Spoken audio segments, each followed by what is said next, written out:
Imagine a man standing in the middle of a literal storm of lead. Around him, horses are being shot dead. His coat is ripped by 4 separate musket balls, yet not a single one touches his skin.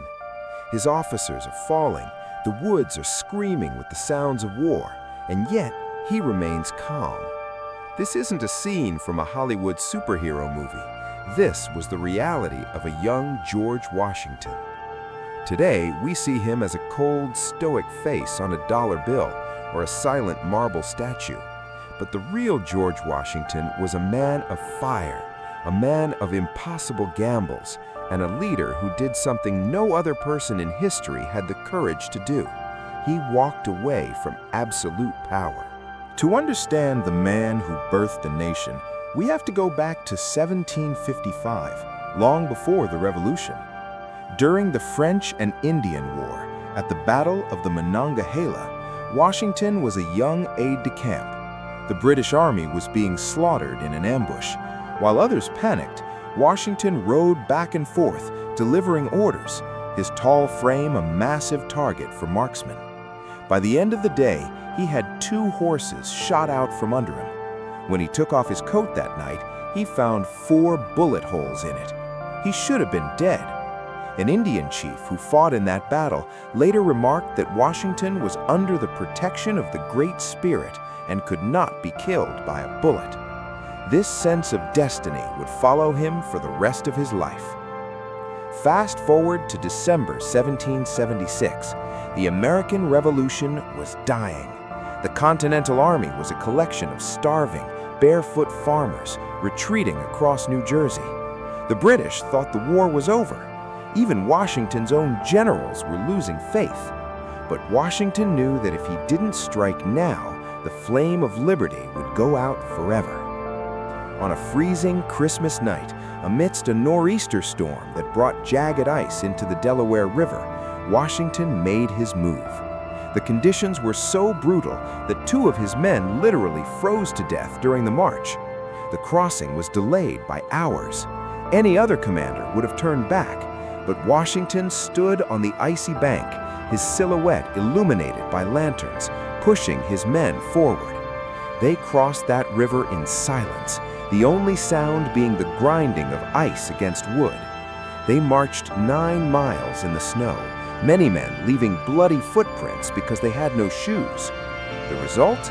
A stunning surprise attack on the Hessians at Trenton. It wasn't just a military victory. It was a psychological resurrection of a nation. But Washington's greatest challenge wasn't on the battlefield against the British. It was within his own army.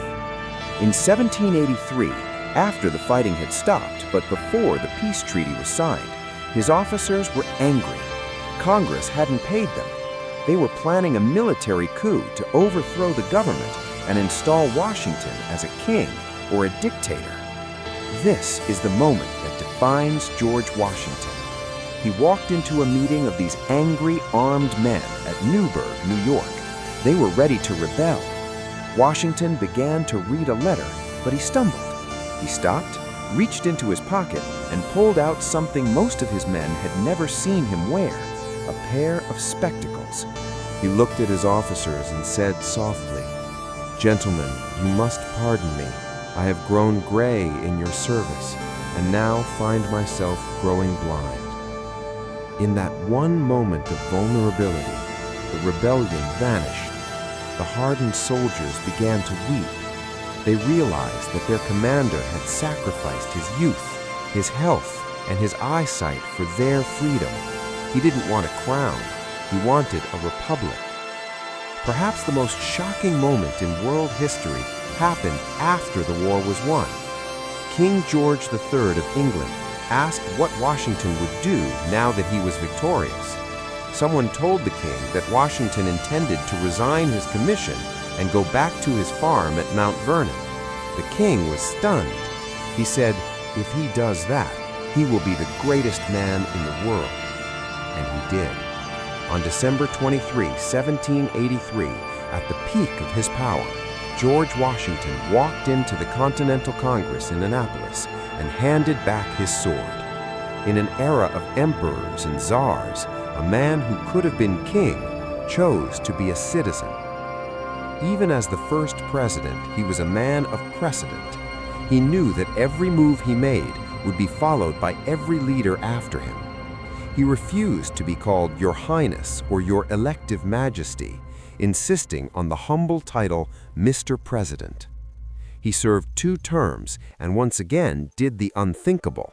He stepped down voluntarily, ensuring that the United States would never become a monarchy. George Washington was not a perfect man.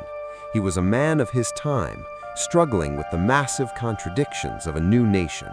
But he was exactly the man the world needed. He was a leader who led by example, a general who suffered alongside his troops in the snows of Valley Forge, and a politician who valued the rule of law over his own ego. He wasn't just the father of his country because he won a war. He was the father of America because he taught us how to use power, and more importantly, how to give it up. He was the man who refused a throne so that we could have a vote.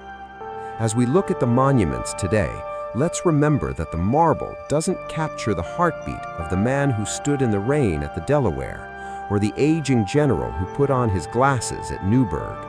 That was the real George Washington, a man of iron will, incredible humility, and a vision that changed the course of human history forever.